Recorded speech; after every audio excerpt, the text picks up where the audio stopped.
La ilaha illallah.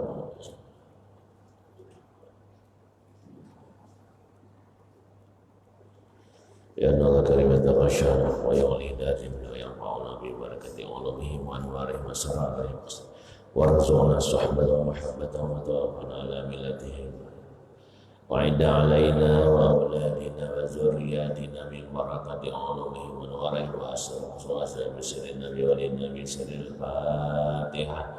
A'udzu billahi minasy syaithanir rajim. Bismillahir rahmanir rahim.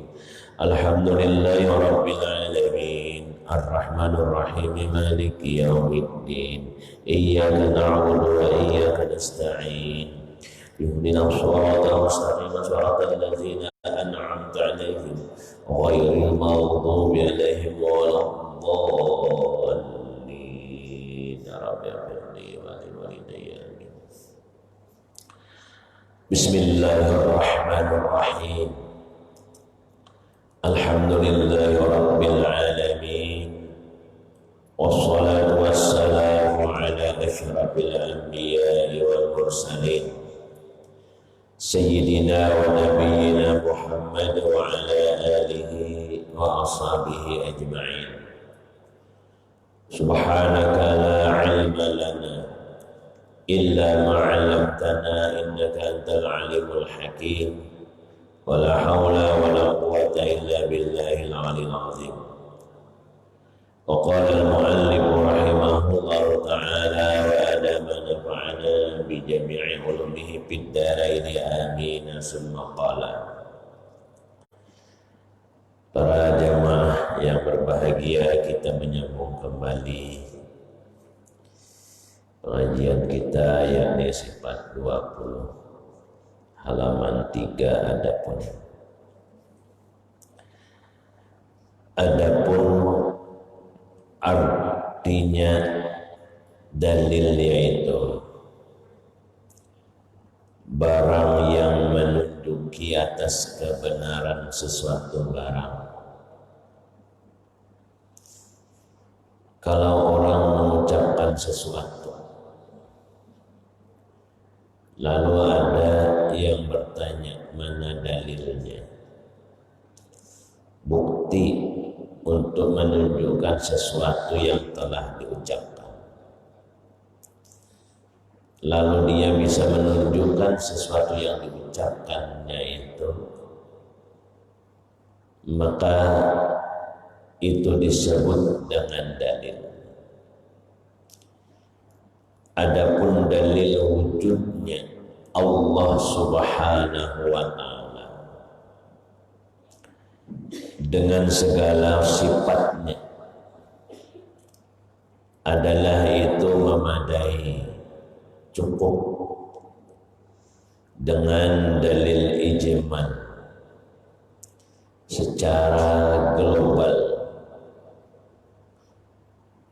Apa yang dimaksud dengan dalil ijmal dan segala yang atau secara global menunjukkan atas adanya Allah Subhanahu wa ta'ala, yaitu keadaan bumi dan langit dan barang yang ada di dalam keduanya. Tentu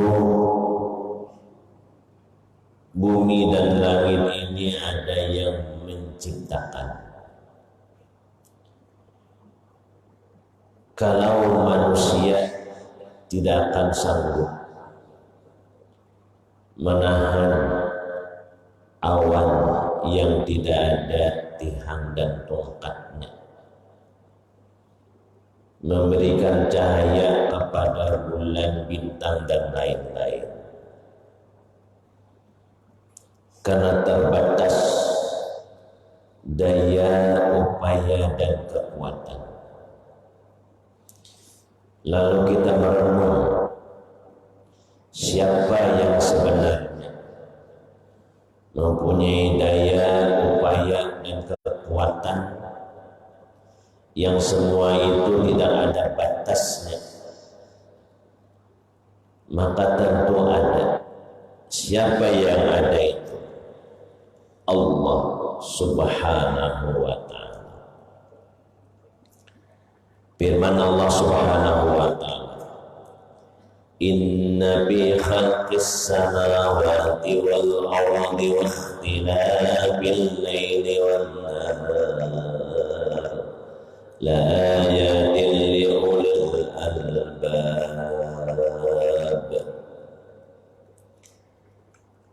Bahwasanya di dalam kejadian segala langit dan bumi dan bersalahan berganti malam dan siang dengan kejadian yang kita lihat di langit, di bumi, silih berganti, bermacam-macam. Walau manusia sudah mengantisipasi dengan pengetahuan, dengan ilmu, bagaimana supaya jangan banjir, bagaimana supaya jangan gempa, bagaimana supaya jangan longsor, dan bermacam-macam yang lain. Namun usaha dan lain-lain tidak mampu dengan silih bergantinya kejadian demi kejadian itu, daripada perputaran siang dan malam.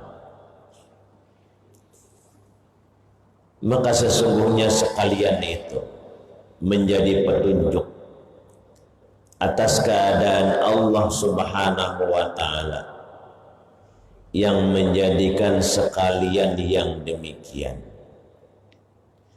Siapakah yang mendapatkan petunjuk? Orang yang mendapatkan petunjuk itu yakni bagi orang-orang yang ada ampunya akal pikiran adanya. Ulil albab, orang yang pintar, orang yang berakal. Yang dimaksud orang yang pintar, orang yang berakal dalam jurusan syariat agama itu siapa? Sahabat bertanya kepada Rasulullah sallallahu alaihi wasallam, manil kais, siapa orang yang pintar, orang yang benar-benar berakal itu siapa? Sahabat ingin mengetahui apakah orang yang pintar, yang pandai membuat baju besi, mempunyai keterampilan, mempunyai skill dan lain-lain sebagainya. Namun semua yang dijelaskan oleh sahabat tidak ada satupun yang sesuai dengan apa yang dikehendaki Nabi. Lalu Nabi SAW menjawab, Al-Kais, orang yang pintar, orang yang berakal, orang yang mempunyai pikiran itu siapa? Mendana nafsahu, orang yang mempersiapkan dirinya. Untuk apa dia mempersiapkan dirinya? Mempersiapkan dirinya untuk besok, untuk lusa, untuk bulan depan, untuk tahun depan. Lalu mempersiapkan diri tadi dengan menabung, dengan usaha. Tetapi kata Nabi, bukan orang yang mempersiapkan diri hanya sekadar untuk dunia semata, tapi orang yang setiap harinya mempersiapkan dirinya li akhiratihi, untuk kehidupan yang kekal. Itulah yang disebut orang yang pintar. Sehingga ulama-ulama dahulu, salafus saleh, mereka dengan kesibukan mereka tidak bisa lagi hendak berkumpul, saling mujakarah ilmu dan lain-lain. Lalu apa yang dikerjakan oleh mereka? Yatakatabun, mereka saling menulis. Tidak sekadar saling menulis, dan saling mereka berkirim surat antara satu dengan yang lainnya. Di dalam surat itu saling mengingatkan. Kiriman. Sudah sesama orang yang saleh, sudah sesama orang yang ahli ibadah, masih mereka saling mengingatkan. Apa yang diingatkan oleh mereka? Man 'amila li akhiratihi, barang siapa yang beramal, bekerja, amal akhiratkah, pekerjaan dunia, membuat usaha, berdagang, berjualan, bertukang, dan lain-lain sebagainya. Namun dia bekerja, beramal. Apakah orang yang beramal, sembahyang, baca Quran, bersalawat, li akhiratihi, untuk akhirat? Belum tentu. Ada orang yang rajin ke masjid subuh, padahal perjalanan jauh, jalan, tapi niat ke masjid ini bukan untuk mencari pahala, untuk gerak badan, untuk kesehatan. Orang yang setiap malamnya membaca surat Al-Waqiah, membaca hasbunallah wa ni'mal wakil, ni'mal maula wa ni'mal nasir, ditambah lagi dengan salawat, ditambah lagi dengan istighfar, li akhiratihi, apakah untuk akhiratnya? Belum tentu. Hidup susah hendak sugih, badan sakit-sakitan, amal ibadah, baca Quran, salawat, supaya sembuh penyakit. Tidak ada dapat pekerjaan, rajin sembahyang hajat. Rupanya untuk apa sembahyang hajatnya? Bukan untuk akhiratnya agar diberikan oleh Allah kemenangan, yang akan mendapatkan surga dan kenikmatannya dan bisa bertemu dengan Allah Subhanahu wa ta'ala, tetapi dia sengaja untuk sekedar menunaikan hajatnya yang di dalam dunia.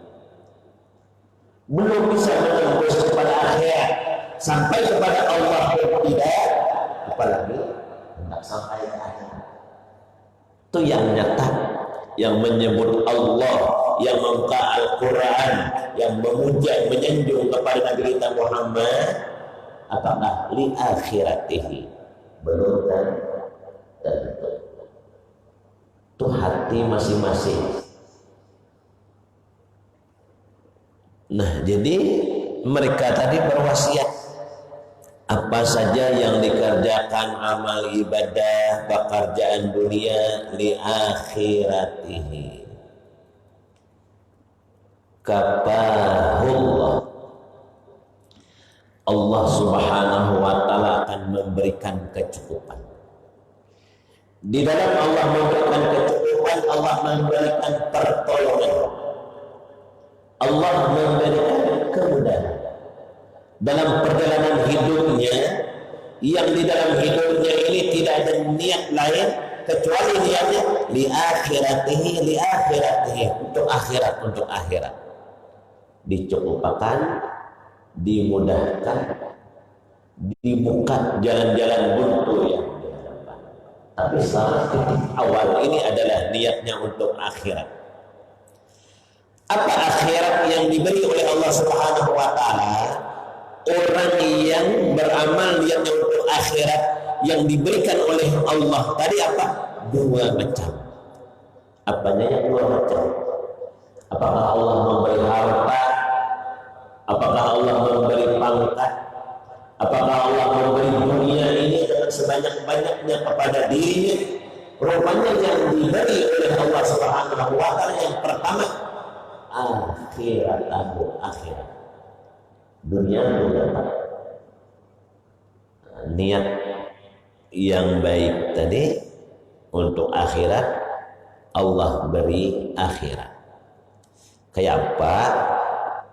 Sedangkan kita di dunia bagaimana hendak dunia, Allah beri akhirat itu bagaimana gambaran. Sering kita memisalkan, kalau kita yang tua-tua mengingat kembali sejarah waktu nenek Datuk kita Bahari, mungkin kota Tembilahan ini belum jadi kota hutan. Ada Datuk nenek kita yang dari Kalimantan, yang Jawa dari Jawa, yang Bugis dari Sulawesi. Nah, betapa hutan. Sudah tebang kayu-kayu dibakar. Buat anak kelapa tanam. Sambil menanam itu untuk makan, untuk memenuhi kebutuhan sehari-hari, nanam kacang, nanam jagung, nanam papari, karawila. Tapi ketika mulai menanam anak lior atau menanam pisang, mereka membaca tasbih. Ingat pesan Nabi Ibrahim kepada Nabi kita waktu Isra Mi'raj. Bertanam tanaman banyak-banyak untuk tanaman surga. Lalu baca subhanallah walhamdulillah wa la ilaha illallah wallahu akbar. Ingat Bahari orang-orang tua nanam cabai, nanam yang lain-lain. Sebelum nanam baca tasbih 3 kali. Seandainya tanaman ini kada tumbuh atau tumbuh tidak berbuah, sudah menjadi keyakinan tetap dapat tanaman dalam surga. Seandainya tumbuh dan berbuah, akan mendapat tanaman dunia dan akhirat, keduanya. Imbah nanamnya apa niatnya orang Bahari? Amun berbuah hendak tolak kamar Makkah. Tidak ada niat lain. Takutnya orang-orang Bahari yang buka kebun, buka apa, pokoknya niatnya tolak ke Makkah. Niatnya naik haji. Oh, tidak sekadar niatnya tolak ke Makkah, tidak sekadar naik haji, sudah tolak ke Makkah, naik haji, hendak mati di Makkah. Wah, ini orang naik haji adalah hendak mati di Makkah. Orang Bahari itu hendak mati di Makkah. Nah, perjalanan niat berkebun, berladang, bersawah, apa niatnya tadi? Li akhiratihi, untuk akhiratnya, niatnya adalah ibadah. Allah beri kepada mereka apa yang diberi oleh Allah, akhirat. Ini orang belum berbuah. Untuk makan sehari-hari Allah beri kecukupan. Apa akhirat yang diberi oleh Allah Subhanahu wa taala? Sembahyang pada kita. Di tengah hutan buat kolam kecil, buat pondok kecil. Mereka tidak punya waktu, punya jam. tapi ada keahlian ilmu mereka, ilmu falak, ilmu nujum, melihat sudah jam 11, anak dan lain-lain sedang sudah kita bekerja, hari sudah tinggi, sembahyang zuhur, pulang sore itu ke rumah, berjalan jauh, mandi dulu di tengah kebun. Nah, kita sholat asar dahulu. Nanti kalau ke rumah kemalaman, mungkin ada di jalan, kita tidak sempat sembahyang di tengah kebun. Wah, ini orang yang bekerja ke sawah, ke ladang. Kadang-kadang orang yang musafir sekedar belanja dari arah sana, dari Rumbai ke Tembilahan, mendengar suara azan di seluruh masjid dari sini, kalau ada Allahu Akbar, Allahu Akbar, ngalih nak singgah ke masjid itu sembahyang. Alasan celana, alasan itu dan ini, memang niatnya bukan hendak sengaja. Niatnya itu memang dada untuk akhirat. Jadi Allah dada memberi akhirat ini diberi oleh Allah Subhanahu wa Ta'ala. Pulang sore hari. Masjid itu zaman dahulu itu dada nang di hingga rumah, mesti berjalan 10 menit, 15 menit. Pergi sembahyang ke masjid, maghrib sembahyang. Setelah maghrib bukan. Karena zaman dahulu mungkin kurang ilmu, kurang nasihat dan lain-lain. Tapi mereka imbas sembahyang maghrib ada tak pulang ke rumah? Tidak. Pergi maghrib, buliknya sembahyang ini isya. Wah, sembahyang isya. Nah, Allah beri akhirat yang Allah masukkan ke dalam hatinya, yang selalu terhadapnya tadi kepada Allah Subhanahu wa Ta'ala. Hampir datuk nenek kita yang tua-tua dada yang bangun bulgering itu melayur dada. Jam 4 dah bangun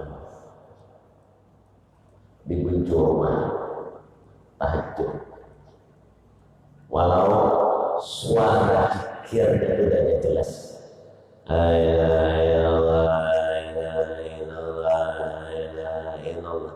kemudian kumbang dia oleh suara. Tapi Allah bukan ini yang dipandang. Suara apa yang dipandang oleh Allah? Yang hatinya terhubung kepada Allah, yang sangat jelas, la ilaha illallah. Terus menerus akhirat. Orang sekarang pekerjaan itu mudah. Ada yang sekadar melihat barang awan, mungkin sawit, mungkin kelapa, mungkin pinang, mungkin ada barang yang lain, ikan, udang, berapa jual sekian. Oh, ada kenalan bosnya, ini ada udang, ini ada ikan, ini ada kelapa, ini ada sawit, ini ada gula. Bos berapa ngambil? Ini misalnya 10.000, aku kata bos mengambil 13.000. Pak, aku bayar 11.000. Oh, bawa spikol kali 2.000, setelah 200.000. Main ini tapi tak sembahyang kemana? Kenapa niatnya dunia? Kadang-kadang berusaha dan lain sebagainya, buat rumah jadi, buat segera, buat sertifikat, langsung gadai ke bank. Hampir semuanya, baik di rakyat jelata, yang dimilikinya ambil ke bank, mungkin buat rumah besar, mungkin kendaraan, mungkin yang lain-lain. Begitu juga PNS, gadaikan sertifikat bapak, bikin rumah besar, agar apa? Tidak ketinggalan dengan orang lain. Mari yang tidak punya rumah besar, Supan tidak punya kendaraan, dan yang lain. Jadi akhirat itu ada depan.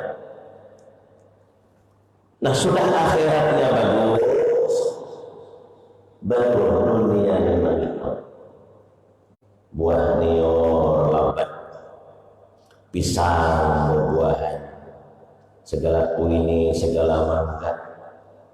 Anak sudah besar, anaknya begawi, tabung menabung, naik sampai ke Makkah. Innalillahi wa inna ilaihi raji'un. Sampai cita-citanya. Apa cita-citanya? Adalah akhirat. Nah, jadi orang-orang dahulu itu saling berwasiat. Apa saja titik mulai kita melangkah, niatnya tidak ada lain, ilmu, amal, ibadah. Satu yang jangan tertinggal, mesti ada niatnya untuk orang banyak. Di dalam orang banyak itu apakah untuk berwakaf, untuk sedekah, memberi makan orang lain, minum, membantu keluarga, dan lain-lain sebagainya.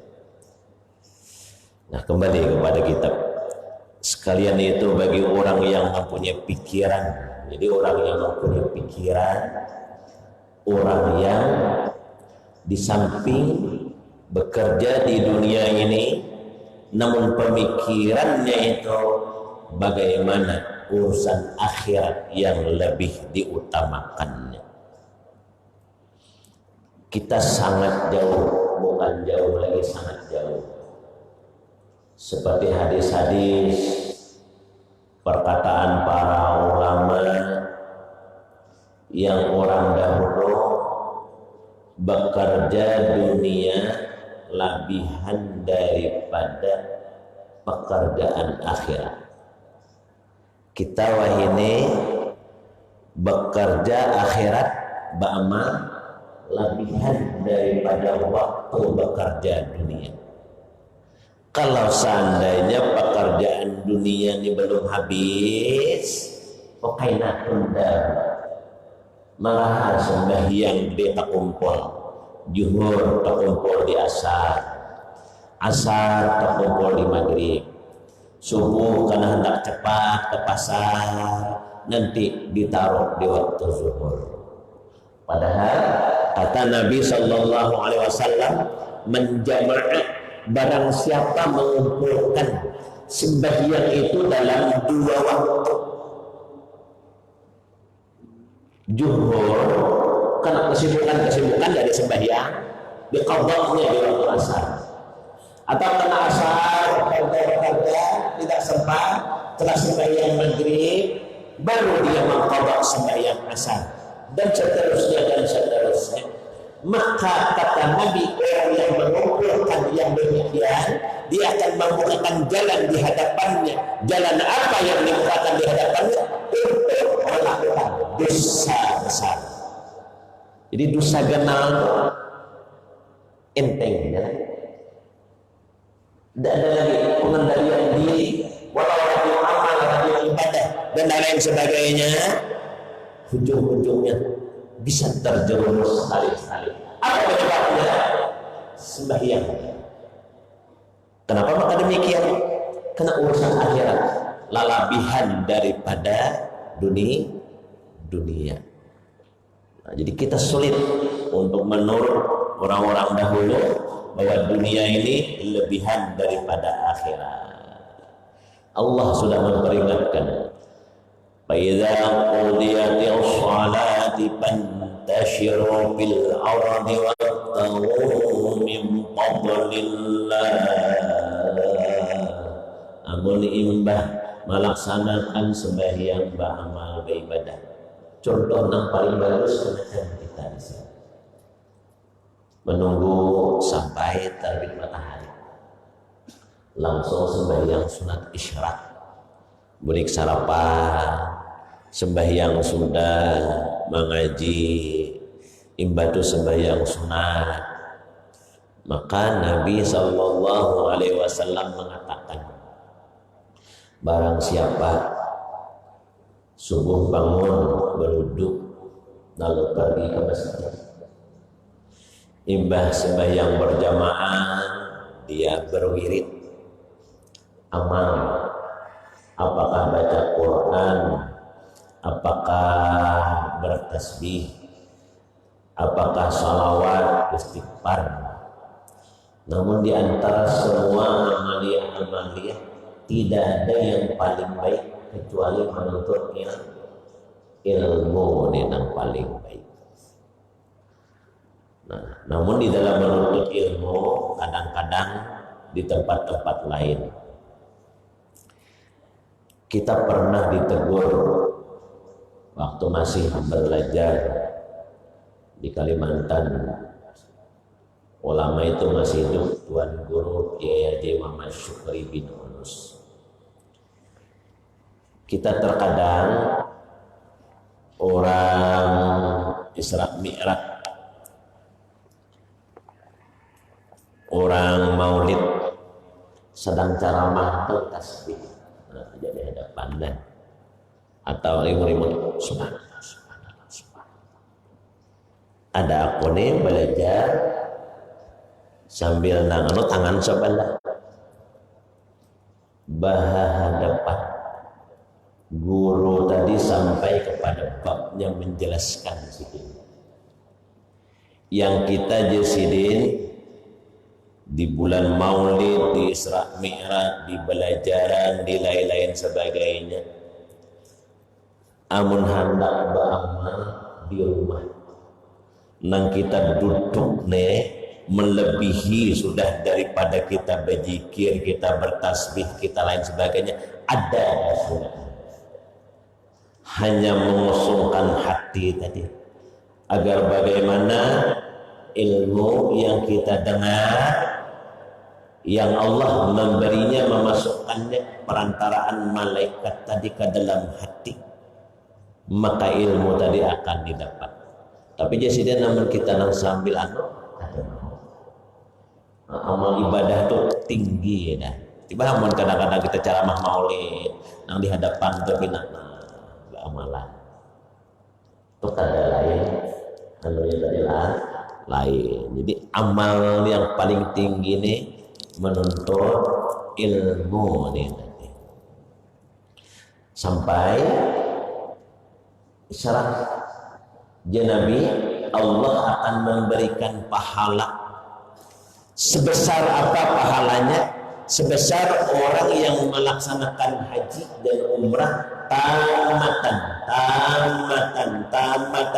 3 kali. Nabi menyebutkan sempurna pahalanya.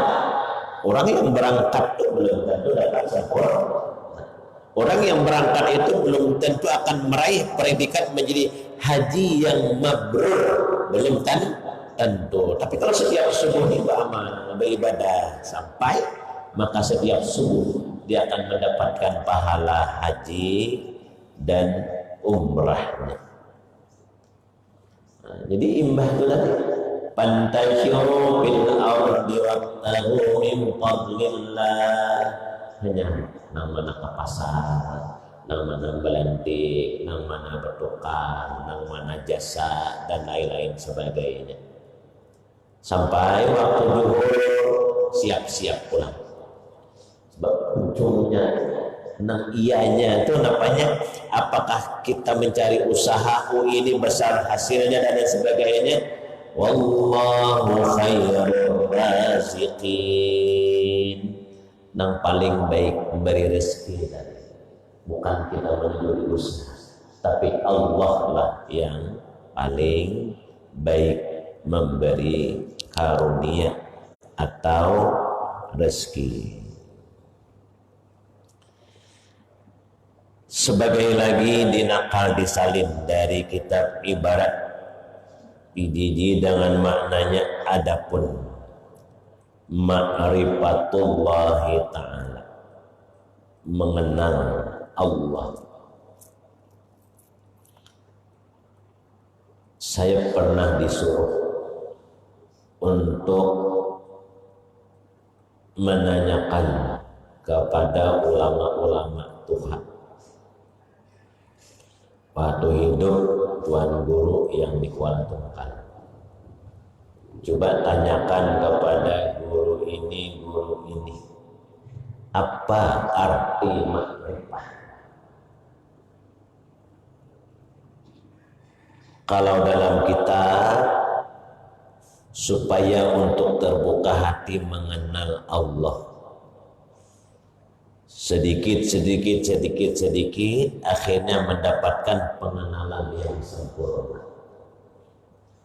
Sehingga berbuahlah dalam hati ini memandang, tidak ada yang mempunyai perbuatan yang sebenarnya, sifat sebenarnya asma, kecuali Allah. Itu kita dalam kitab sudah tahu semuanya. Yang mudah, namanya arti makrifat. Di antara para ulama tadi ada yang menjawab, arti makrifah itu setelah kita mempelajari dari mulai sifat 20-nya sambung sampai ke atas, nanti aqidul iman, nanti yang lain-lain sebagainya,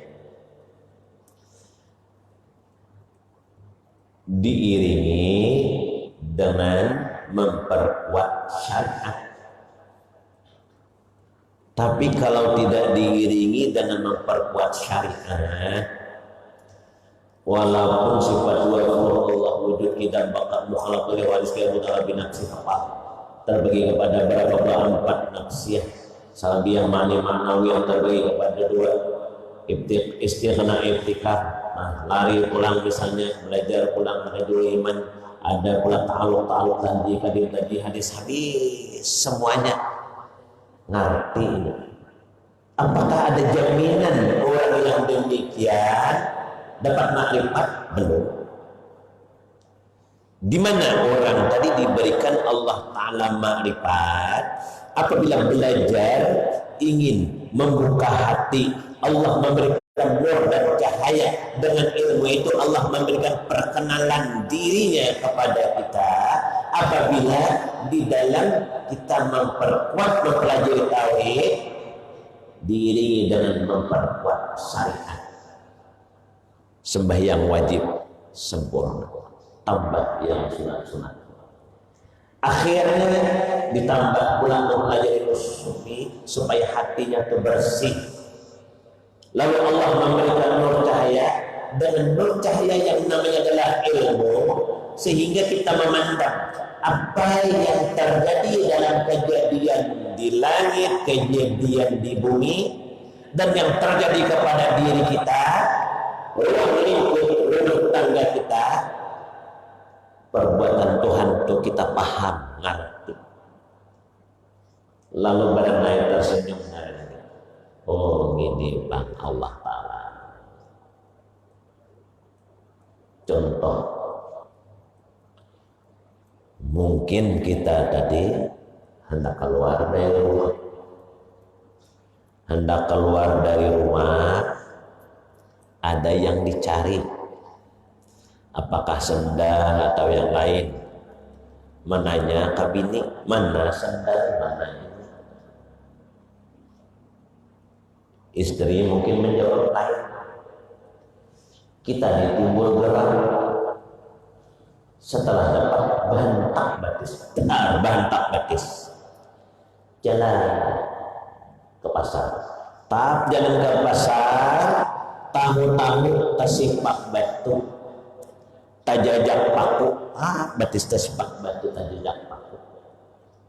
Kalau hatinya itu terhubung kepada Allah, dan sebab mungkin dia banyak berzikir, banyak bersalawat, istighfar, sembahyang sunat dan lain sebagainya, Allah Subhanahu wa Ta'ala akan menghubungkan dirinya kepada kita.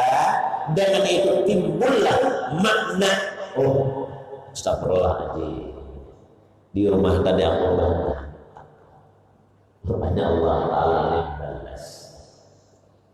Berbuat karena apa ketika kejadian mendapatkan musibah, yang buahnya astagfirullah, minta ampun. Tapi kalau orang yang terhitung daripada Allah Subhanahu wa Ta'ala, ini kasih ilmunya. Orang tadi mungkin buat cawan pacar, lalu di depan rumah pas dia jalan kasus ban kaca. Gedor Pak, kalau buang kaca jangan sembarangan. Nih, saya dapat musibah. Kalau aku nuntut minta orang sakit, kena bapak. Menggetar nak buang kaca. Tapi kalau orang yang terhubung pada dari manusia, hanya dia merasa dirinya yang salah. Apa yang salah? Kalau orang boleh memahami ini. Sehingga kejadian yang terjadi itu paham apa ini kesalahan. Hanya mengurusi diri, astagfirullahaladzim, astagfirullahaladzim. Boleh mau aku minta maaf lah. Kenapa jangan bini mama papa? Ini aku luka salah aku tadi.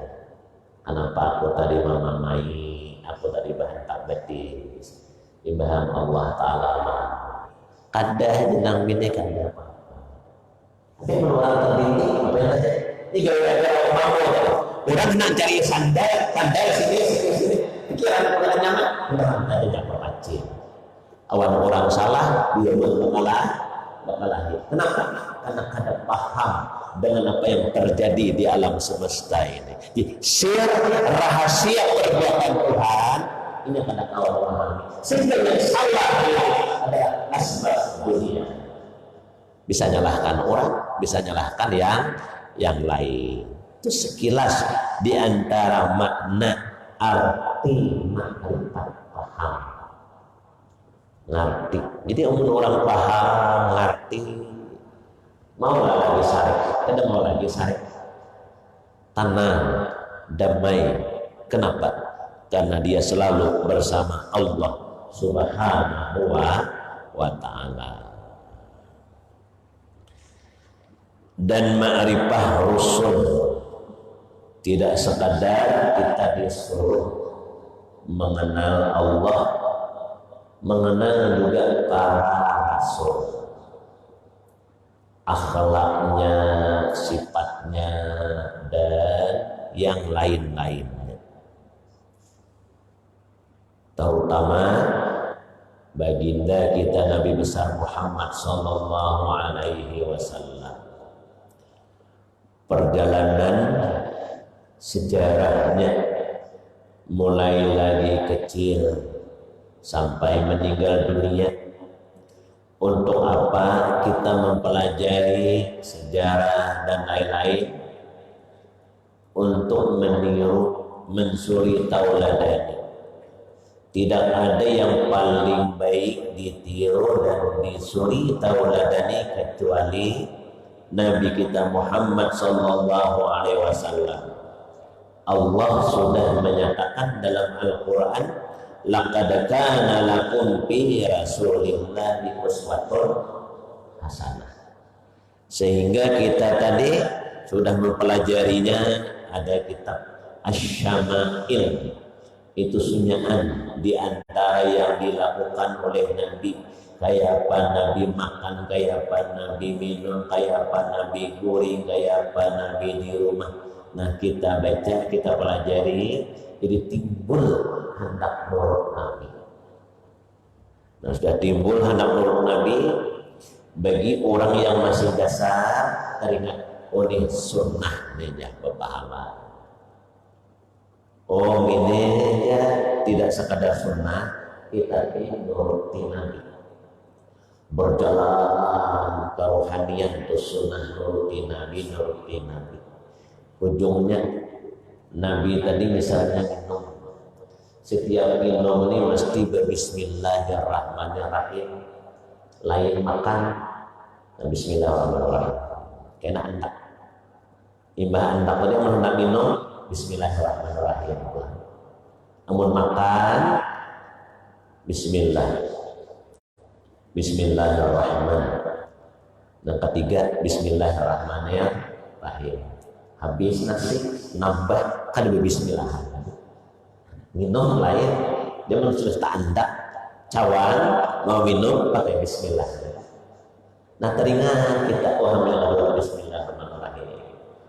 Orang yang dasar ini mengamalkan sunnah. Orang yang sudah mengerti ini merasa nurut Nabi. Orang yang tenggelam dalam Nabi perasaan gitu asal Nabi Muhammad. Itu hendaknya di mana? Di kerohanian masing-masing. Orang pemain bola tangkis, aku menang ini tidak tahu menang dari Rudi Hartono dan Suliki mereka. Nanang ahli main tadi pak perasaannya seperti Hartono. Kaulah kita perasaan aja, tapi kita tetap kita. Kada sekadar sunnah, kada sekadar menurut timbul perasaan. Kenapa? Karena benar-benar mengenal Nabi kita Muhammad Sallallahu Alaihi Wasallam. Lalu untuk mengenal Allah dan Rasul, terhenti atas pengetahuan 3 perkara yang tersimpan di dalam hukum akal, yaitu wajib, mustahil, harus. Maka dari itu wajib kita ketahui 3 perkara ini. Didahulukan sebutannya 20 sifat sebelum masuk kepada sifat 20 mengetahui hukum akal. Apa hukum akal? Wajib, mustahil, harus, dan ditambah lagi di sini sebutan hukum syarat dan hukum adat, karena boleh dapat kebedaan satu sama lain adanya. Jadi sebelum masuk kepada sifat 20 yang nantinya sedikit membicarakan tentang hakikat, mesti kita mengetahui 3 daripada hukum akal, hukum syarat, hukum adat. Kada mau hadir Allah Ta'ala, sehingga terkadang ada orang kita nih kada payah negeri, kada payah apa. Seandainya memang takdir Allah Ta'ala hendak menyugihakan kita nanam nior di tengah laut, nanam nior di atas hubungan nih, berbuah laut, tumbuh cara adat, mau lah tumbuh nior di atas saya, ada mau. Cara hukum adat mau lah nior tumbuh di tengah laut di atas saya, ada mau.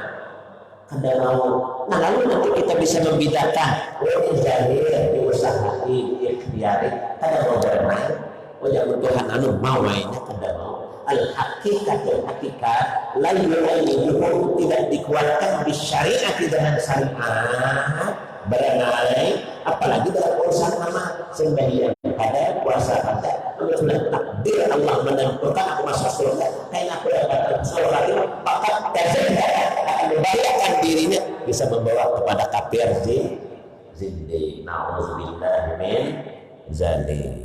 Wallahu a'lam bishawab. Ya Rabbi bil Mustafa balligh maqasidana waghfir lana ma madha ya wasi'al karami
يا واسع الكرم. Amin amin ya Allah. Bismillahirrahmanirrahim. Alhamdulillahirabbil alamin wa sallallahu wa barik ala sayyidina Muhammad wa ala alihi washabihi ajmain. Allahumma anfa'na bima 'allamtana wa 'allimna ma yanfa'una wa zidna ilma wa fahma wa hidayatan wa tawfiqa. Alhamdulillah ala kulli hal wa na'udzubillahi min hali ahli an-nar. Allahumma bi jahi nabiyika Mustafa wa rasulika al-murtada tahhir qulubana min kulli wasbin wa ba'idna an musyahadatika wa mahabbatik wa aminna ala sunnah wal jamaah wa ila liqa'ika ya zal jalali wal ikram. Wa sallallahu Muhammadin wa ala alihi wa sahbihi wa baraka wa sallam. Alhamdulillahi rabbil alamin. Taqabbalallahu minkum.